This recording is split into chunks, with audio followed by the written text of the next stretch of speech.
নড়াইলে যৌতুকের দাবিতে এক সন্তানের জননী ফাতিমা বেগমকে রড দিয়ে পিটিয়ে আহত করার অভিযোগ পাওয়া গেছে পুলিশ কর্মকর্তা স্বামী সৈয়দ আল মামুনের বিরুদ্ধে।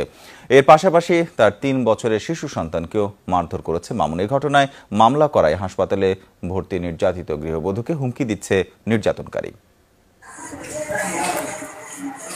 সারা শরীরে নির্যাতনের ক্ষত গৃহবধূ ফাতেমার জায়গা হয়েছে হাসপাতালে।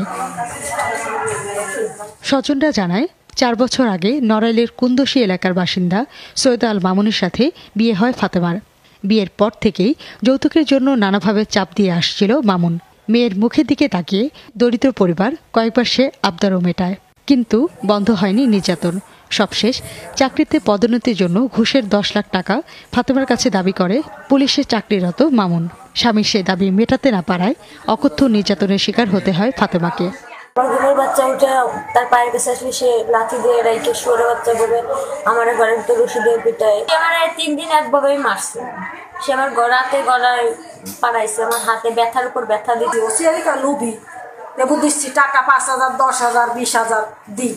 পরামর্শ নেবে, মানে ও একটা থানায় যাবে জয়েন্ট করতে, আমার বাবার কাছে ১০ লাখ টাকা যায় না দেওয়ার পরে বলে কি যে তুই যে ভাগে যে জমি পাবি সেই জমি বিক্রি করে এনে।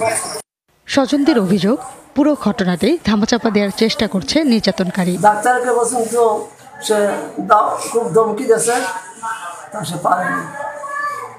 আমার ছেলেরও মারতে যায় এবং সে খুব খারাপ ব্যবহার করছে। সে ডাক্তারদের সাথে খারাপ ব্যবহার করছে। তার স্ত্রী সে ধরে নিয়ে যাবে, সে একজন পুলিশ অফিসার বলে তার ক্ষমতার অপব্যবহার এখানে এসে করেছে।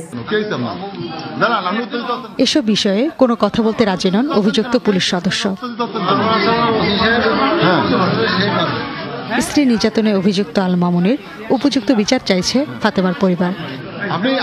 কামরুন নাহার কাকলি, যমুনা নিউজ।